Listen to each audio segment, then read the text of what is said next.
Bridget Delphine ay ang makasama ka. Kung kailang kailangan ka niya, tsaka mo siya iiwan. At ikaw naman, Marisa, pwede ba tigilan mo na yung kasusulsul dyan sa asawa mo? Dehado na nga ang pamangking ko. Gusto mo pang kuyugin. Sabit ka lang dito. Trespassing pa ang ginawa mo. Kung hindi ka tumigil sa kadadada, palalayasin kita. Writ of possession? Ano yun? Kaya kailangan ng writ of possession para naman mapatunayan na si Jonas lang talaga ang nagmamay-ari ng bahay na yun. At hindi sa aming dalawa. Habang hindi pa lumalabas ang final decision ng korte, hindi nila ako basta-basta mapapaalis sa bahay na yun. Walang hiya ka. Walang hiya ka, Reggie! Diyos mga agaw! Reggie! Bitawan mo ako! Mga agaw ka! Niloko mo ako, Jonas! Ako lang ang asawa mo! Ako lang ang asawa mo! Alam mo, kahit ano pang gawin mo, wala ka nang magagawa dahil yun ang desisyon ng korte. Kaya umalis ka na dito at tama ka lang at hindi yan nakakaintindi! Ano bang meron yung babae niya na wala ako, ha? Ano meron niya si Ellery na wala ako, Jonas? Sabihin mo! Umalis ka na. Mga agaw Wala ka! ka pa kita saktan!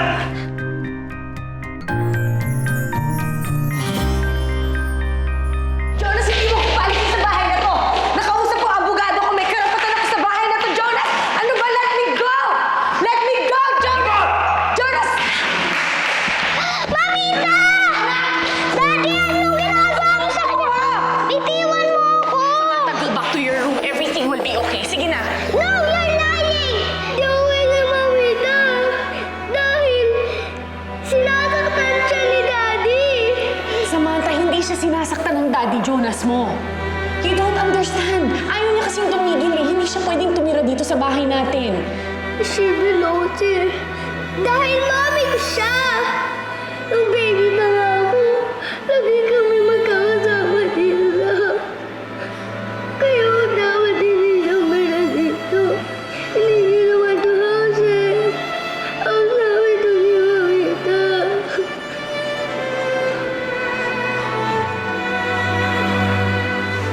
Halika na. Pumasok ka na. No! I don't Sige, like! halika na. I don't like!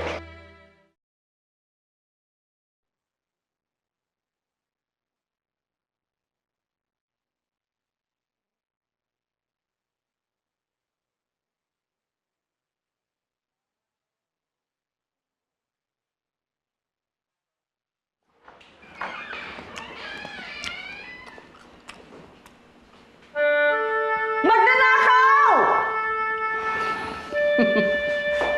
Ikaw talaga, oh. Tiningnan mo muna ako, no? Bago ka sumigaw na magnanakaw. Eh, ano ba yung ginagawa mo? Hindi ba pag nanakaw yan? Bisita ako dito. At ang bisita, dinudulugan. Naiya nga ako sa katulong mo eh. Ay, lalong-lalo na sa'yo. Kaya nagkusa na ako. Nasaan ba yung binibisita mo? Umalis na.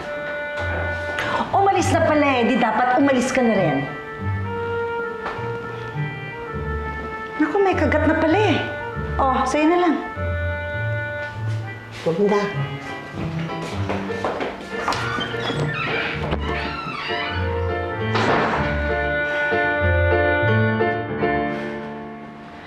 Pagsabihan mo yung anak mo, lagi na lang umaaligid dito yung matakon niyang tiyahin. Katatawag lang ni Ellery, sumugod si Bridget sa kanila ngayon. Sumusobra na talagang babaeng yan. O, wag mo sasabihin, susugod ka na naman. Eh ano pa nga bang gagawin ko? Ganyan ayos, susugod ka? Magbihis ka muna, salaga sasamahan kita. Mabuti naman at na-realize mo na. Hallelujah. Bitawan mo ako, Jonas! Let me go, Jonas! Ano ba? Nasasaktan ako! Jonas! Jonas! Stay out of our house! At tigilan mo na kami ni Ellery! Jonas, titigilan ko lang kayo. Just give me one thing. Bigyan mo ko ng anak. Pagkatapos nun, hindi nyo na ako makikita ni Ellery. Hindi kita pwedeng bigyan ng anak. Hindi ka ba nakakaintindi? Bakit hindi? Ikaw ang nagbigay sa akin ng idea nung dati, di ba? Ang sabi mo, bibigyan mo ako ng anak para ibalik ko sa mata kay Ellery. Di ba ikaw nagsabi sa akin noon? Hindi ka ba nakakaintindi? Nagsinungaling lang ako sa'yo noon. Para makuha ang loob mo at para makuha namin sa'yo si Samantha. Naintindihan mo? Ginamit mo lang ako! Ginamit mo lang ako! Bakit hindi na pwede gamitin ngayon, ha? Jonas, ang simple lang na hinihingi ko sa'yo! Bigyan mo lang ako ng anak, mag-saving lang tayo, tapos! Hindi na ako makikita ni Ellery! Ibigay mo na sa akin yun, Jonas! Dahil walang simpleng bagay sa'yo. Gagamitin mo lang ang anak natin para sirain mo kami dalawa ni Ellery! Umalis ka na! Umalis ka na! Jonas! Jonas! Jonas! Jonas, pakinggan mo ako! Jonas! Jonas! Kumontra ka na kung kukontra ka. Pero hindi na ulit makakapasok sa bahay natin ang anak mo. Huwag kang mag-alala. Sa ayaw at sa gusto niya, palalayasin ko na siya sa bahay. May mababago ba yun? Dapat sa Bridget na yun, ipamental na eh. Hindi ito ginagawa ng isang taong matino. Kailangan sa babae yun, turukan ng pampatulog para lang pumirmi sa isang tabi. Anak ko siya. Anak ko rin si Ellery. Kapag may mangyaring masama kay Ellery, sa kapatid niya, hindi ko siya mapapatawad.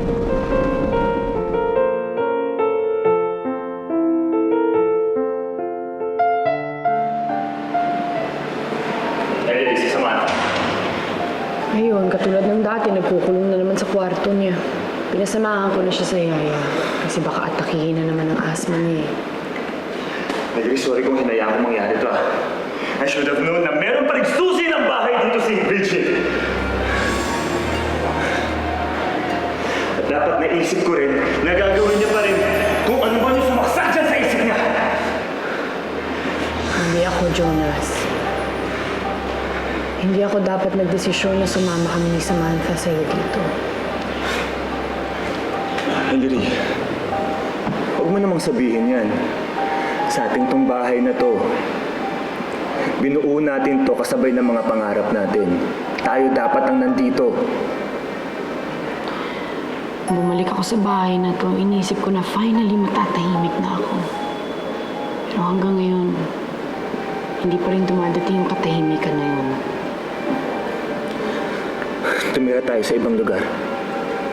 Susundan at susundan pa rin niya tayo. Kung dito sa Pilipinas, oo. Tumira tayo sa ibang bansa kung saan hindi tayo maaabot ni Bridget.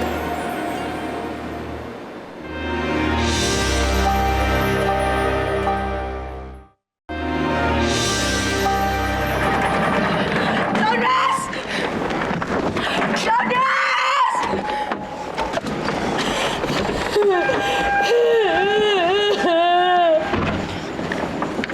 Bridget!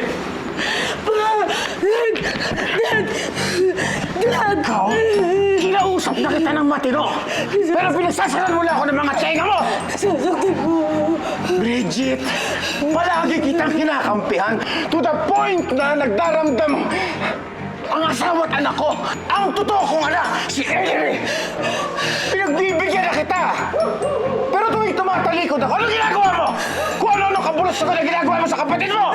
Sana hindi na kita naging anak. Dad, huwag niyo pong sabihin. Hindi mo ba ako narinig? Huwag niyo pong sabihin yan. Isang kahiya na gamitin mo ang pangalan ko! Sana hindi na kita naging anak! Dad, huwag niyo pong sabihin. Dad, hindi mo natin. Lumayo ka! Hindi ka niya kailangan! Hindi ka namin kailangan! Galvin! Galvin! Halika na! Sobra na yan! Ako na! Ako na! Sana hindi na kita naging anak!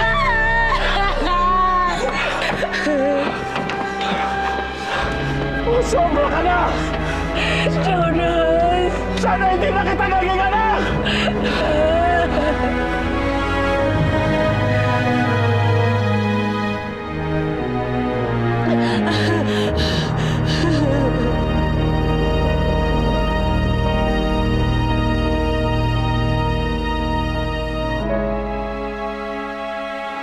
Nag-hospital po pala kayo kagabi, Daddy. Hindi niyo man lang sinabi sa akin. Sandali lang naman kami, anak. Nanikip lang ng konti yung dibdib ko na sobrahan siguro ng kain. Paano? May nalalaman ka pang pasugod-sugod. Eh, hindi mo pa pala naiinom ang gamot mo? Sigurado ba kayong okay na talaga kayo, Daddy? Kasi baka hindi niyo po magustuhan ang sasabihin ko sa inyo. Pwede naman akong bumalik sa ibang araw na lang. Nakaya ko nga yung sugod ko kay Bridget kagabi. You should have seen him last night. He was in fighting form. He really gave Bridget a piece of his mind. Kung ano man yung sasabihin mo sa akin, sigurado ko kakayanin ko. Ano yun? Ano ba yun, anak? Nag-usap na po kami ni Jonas at nakapag-desisyon na po kaming sa Amerika na lang tumira. Well, mabuti naman yung naisip nyo. Siguraduhin nyo lang na hindi malalaman ni Bridget kung saan kayo titira sa Amerika.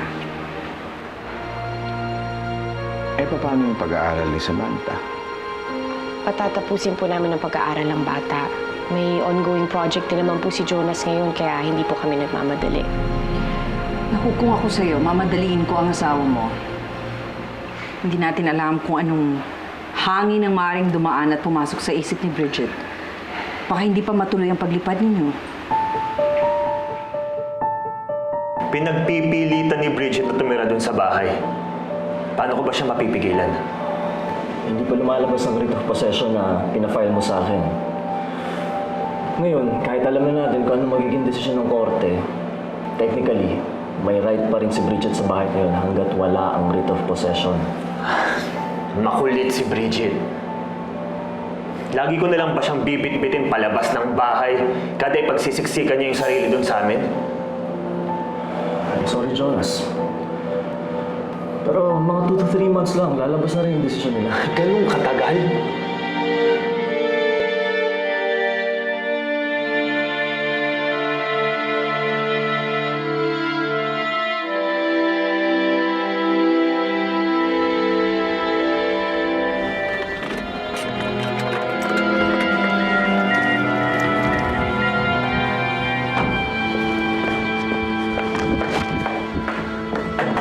Jonas!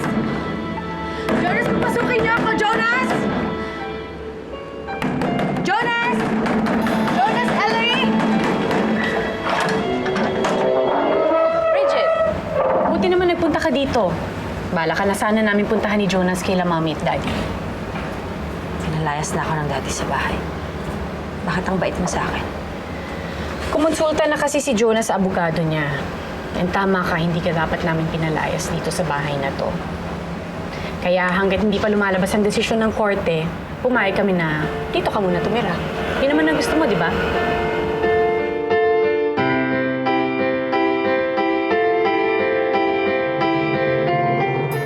Seryoso ka ba? Mukha ba akong nagbibiro? Ikaw ang huling asawa ni Jonas. Kaya between the two of us, mas may karapatan ka sa bahay na to kaysa sa akin. Binibigay ko na siya sa'yo. Paano si Samantha? Hindi naman ako martyr, Bridget. Anak ko si Samantha. Kaya makikita mo lang siya kapag dinala ko siya kay Mommy at Daddy. And since kakasabi mo lang na hindi ka na doon nakatira, hindi ko na problema kung kailan kayo magkikita, di ba? At ang asawa ko, si Jonas? Si Jonas? Siyempre sa akin si Jonas. Bahay lang naman ang hinihiling mo eh. Hindi yung nakatira dito. Jonas? Anak? Jonas! Anak! Jonas! Jonas! Samantha, anak! Ellery! Samantha, anak! Mamita! Jonas! Mamita! Samantha, tama na yan. Mamita! Samantha! Mamita! Bridget, kayo na daw po ulit titira dito. Ito nga pala po yung mga bills natin sa kuryente saka sa tubig. Mas sa harapan ko.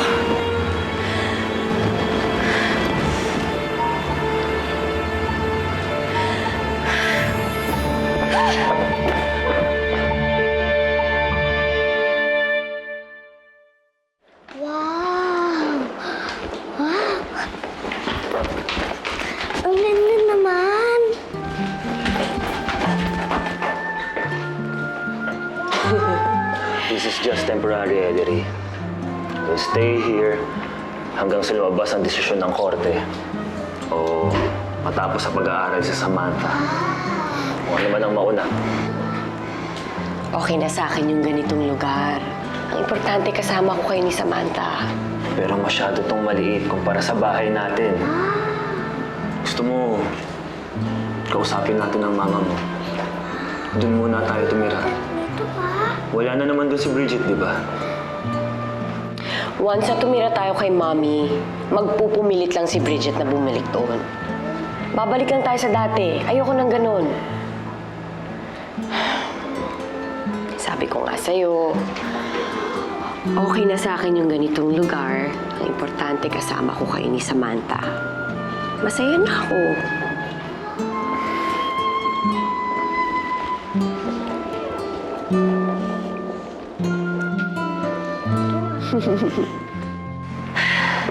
O, di back to square one ka na naman.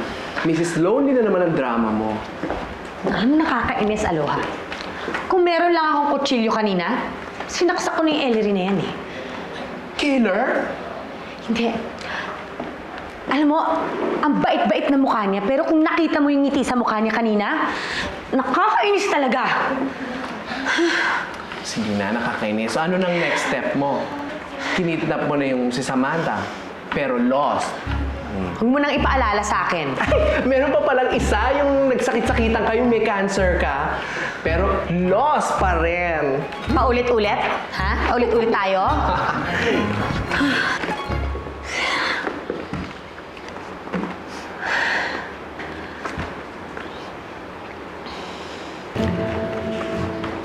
Ito mo talaga to. Drama queen ka talaga eh.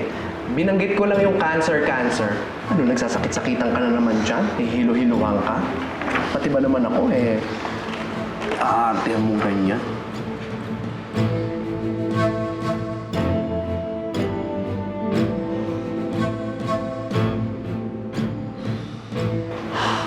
May gamot ka ba? Ano nangyari? Oh my gosh! Ano ba? Ano nangyari sa'yo? Hindi ako nagbibiro, Aloha. Masakit ang ulo ko. May gamot ka ba dyan? Tumigil ka nga dun sa first aid kit natin. Oh my gosh! O yata may sakit ka na. Ano ba? Sandali lang ha.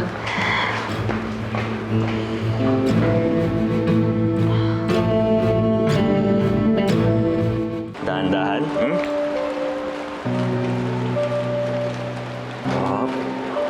Pwede ko na bang buksan yung blindfold ko? Pwede na. Ako na.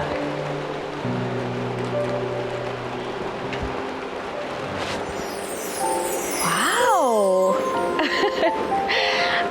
Ano to? Bakit meron ito? Nakalimutan mo na ba? It's our anniversary.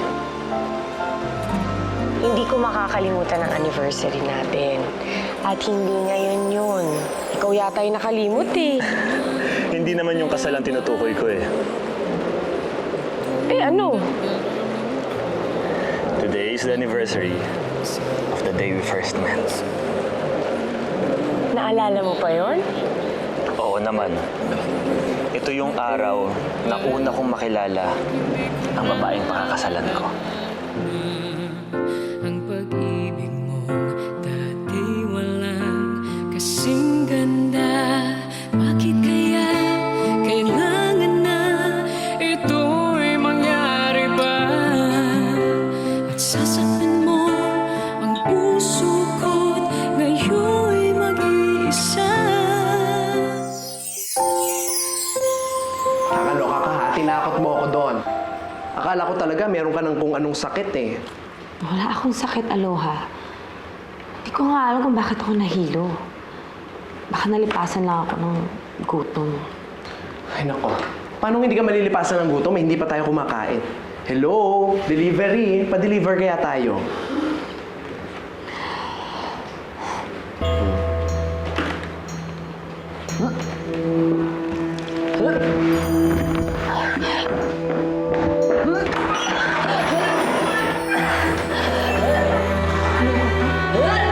Akala ko ba wala kang sakit?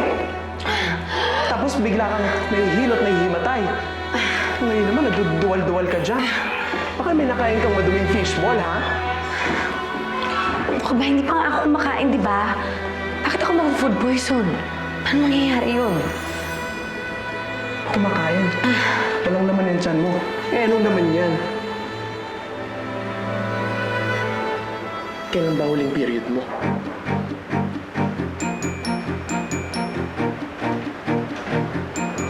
Aloha. Hindi kaya buntis ako?